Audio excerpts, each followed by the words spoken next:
Netanyahu और Trump को किम ने चेतावनी दी है। इजराइल का मानवता के विरुद्ध अपराध, अमेरिका पर युद्ध भड़काने का आरोप लगाते हुए किम जोंग उन, ये देखिए, ये सन की शासक जिसे कहा जाता है किम जोंग उन, उसकी एंट्री हो गई है। हमारे एक्सपर्ट्स कह रहे हैं कि देखिए, वर्ल्ड वॉर सिर्फ जरूरी ये नहीं है कि सभी देश एक दूसरे के साथ बम बरसाएं और एक दूसरे पर बम बरसा कर लड़ाई लड़ें। वर्ल्ड वॉर की दूसरी तस्वीर यह है जो इस वक्त आप देख रहे हैं। किम जोंग उन आ गया है, वो कह रहा है, अमेरिका को पहले ही वो धमकाता रहा है, अब कह रहा है कि अमेरिका और इजराइल मिलकर मानवता का उल्लंघन कर रहे हैं। जिसके देश में मानवता नाम की कोई चीज नहीं है, वो कह रहा है कि मानवता का उल्लंघन कर रहे हैं। अब जरा सोचिए कि अब दुनिया भर में क्या हो रहा है। और ये युद्ध सिर्फ आसमान से बम गिराकर लड़ने वाला युद्ध नहीं है।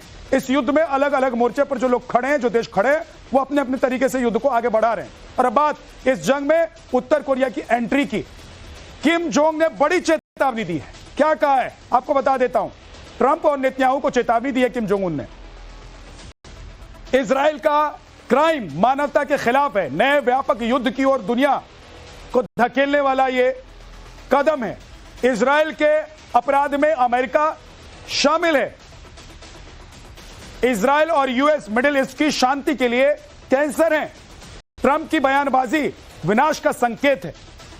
एक और बड़ी खबर, अमेरिकी हमले से बौखलाए ईरान ने बड़ा कुछ जरूर ठीक है सर, एक और बड़ी खबर बता देते हैं। ईरान इजराइल युद्ध में किम की एंट्री हुई है।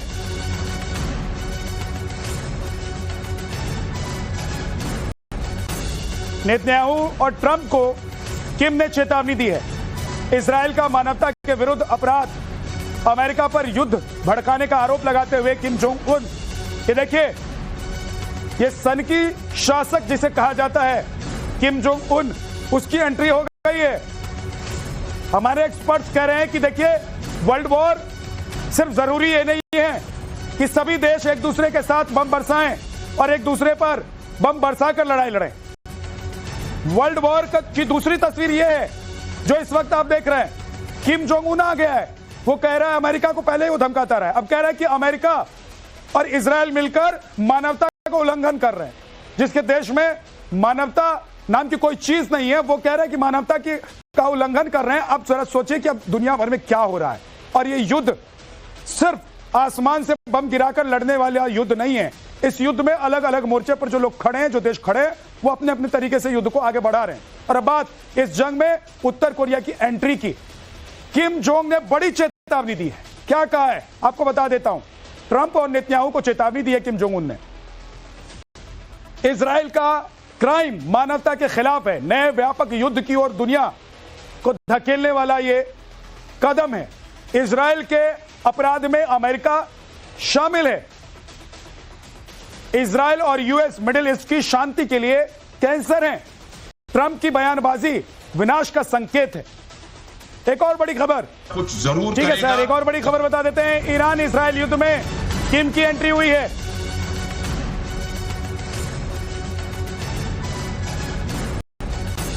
नेतन्याहू और ट्रंप को किम ने चेतावनी दी है।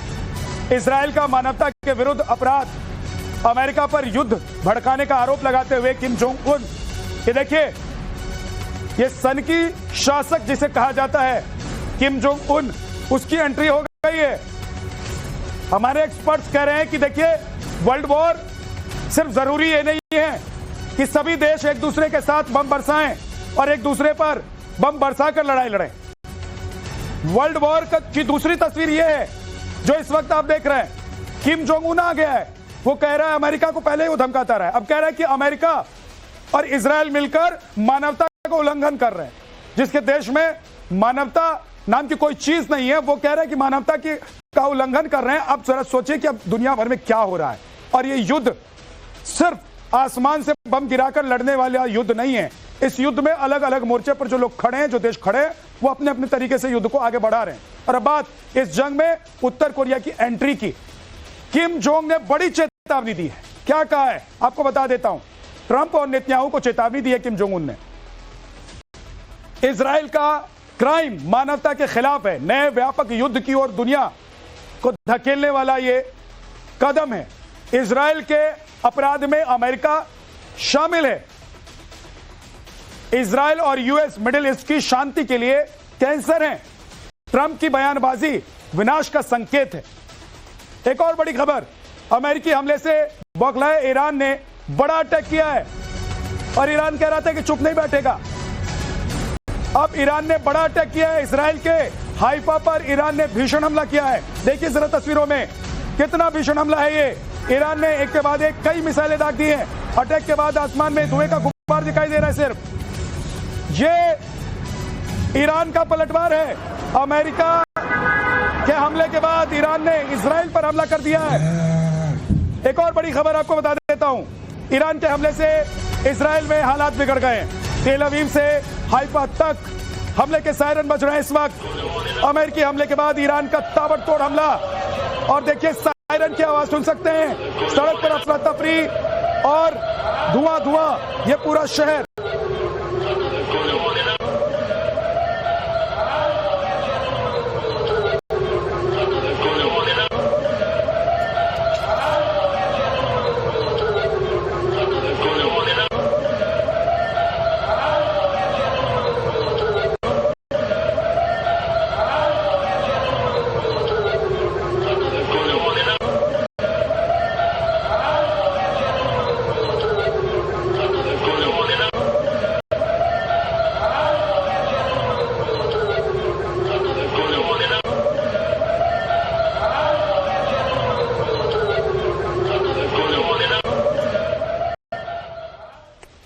तो देखिए ईरान ने कहा चुप नहीं बैठेंगे और ईरान ने पलटवार शुरू कर दिया है। ईरान की वजह से इजराइल में सायरन बजने शुरू हो गए।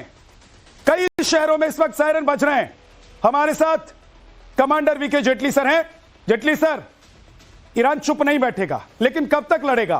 किम जोंग उन उनकी एंट्री हो गई है और अब पाकिस्तान पर भी हम बात करेंगे, लेकिन उससे पहले थोड़ा सा यह समझा दीजिए जो सवाल मैंने आपसे किया है। देखिए, ईरान का जो पूरा का पूरा स्टॉक है मिसाइलों का और मिसाइल लॉन्चर्स का, वो ऑलरेडी 50% डैमेज हो चुका है, या 50% से बल्कि ज्यादा डैमेज हो चुका है। ठीक है, उनके पास हजारों मिसाइल्स होंगी, लेकिन शुरू में आपने देखा होगा एक एक दिन में 200 मिसाइल वो फायर कर रहा था। आज 30-40 के ऊपर आ गया है। ऑलरेडी उसका डिप्लीट हो चुका है स्टॉक। और जब वो 50 मिसाइल फायर करता है, 40 के आसपास तो इंटरसेप्ट हो जाती हैं, 5-10 गिरती हैं। बट यू कैन से कि हाइफा के कुछ मोहल्लों में मिसाइल गिरी है।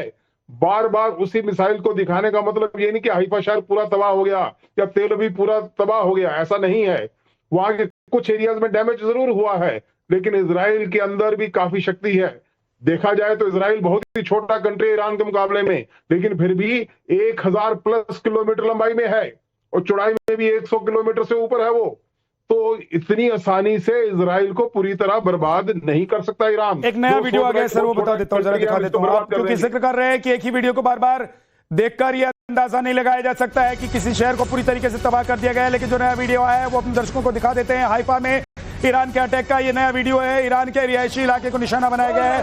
सड़कों पर भागते दिखाई दे रहे हैं इजरायली नागरिक। ये देखिए तस्वीरों में इजराइल में अटैक और सड़कों पर भागते हुए जो लोग दिखाई दे रहे हैं ईरान के रिहायशी इलाके पर। ईरान ने ये रिहायशी इलाके पर इजराइल में हमला किया है। और एक और बड़ी खबर इस वक्त की, ईरान के हमले से तेल अवीव में भारी तबाही मची है। हमले के बाद कई इमारतें मलबे में तब्दील हो गई है।